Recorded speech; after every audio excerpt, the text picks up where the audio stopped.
Alright, so we've got 5 tips in Photoshop, and most of these things are very helpful, but things you've probably never used. So let's get started. So the first one is called step and repeat, and I'm going to show you 2 different ways to do this. So the first thing we're going to do here is we're going to make a rectangle selection tool, and I'm just going to make a selection here. And I'm going to hit Shift Delete, and I'm going to change this color to black 100% and hit OK.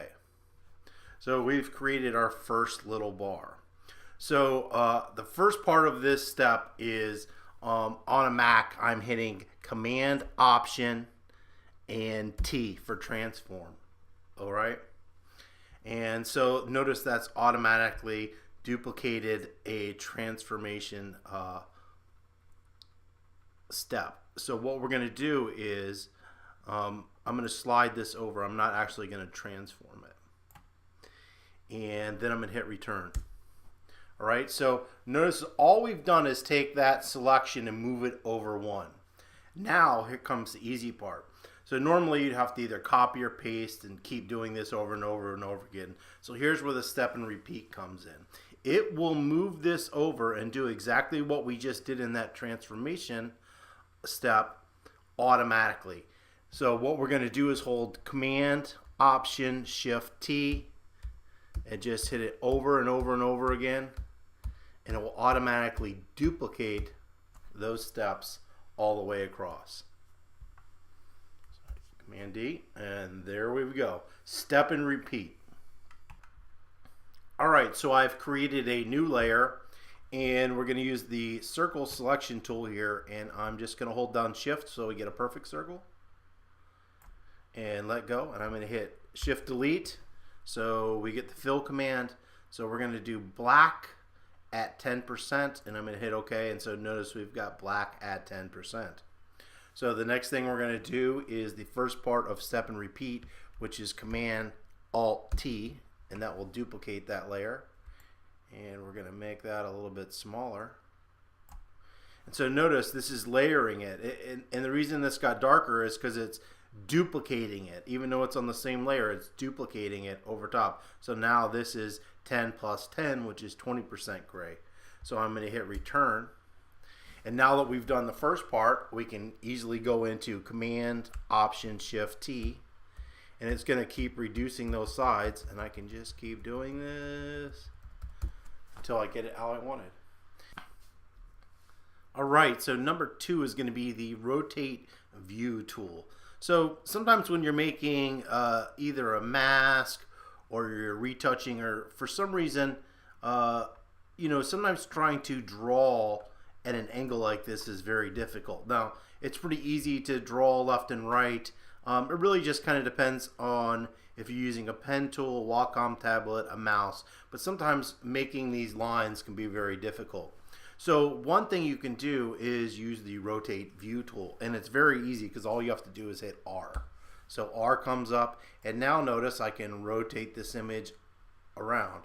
And so right now I have this kind of horizontal line, so I can come over here to my pen tool, and it's a whole lot easier for me to make this line more accurate. I'm using a mouse now, using that Rotate View tool. Now if I come back in here and I can hit R again, and I can rotate this around this way, and I can grab my brush again, and then I can make this line this way. And then once I'm done with that, I can hit R and come up here to Reset View, and voila, we're back to where we began. So that is the Rotate tool. This is great. I'm telling you, I use it all the time. Alright, so the next tip I'm going to show you here is what's called Stamped Visible, and this one's really easy. And Stamped Visible just basically will take all these layers and combine them into one. Now if you see me work in Photoshop, I use this all the time. So it's very easy. You just want to go up to the top of your layers palette, because if you stick it below, it will do it in between that layer.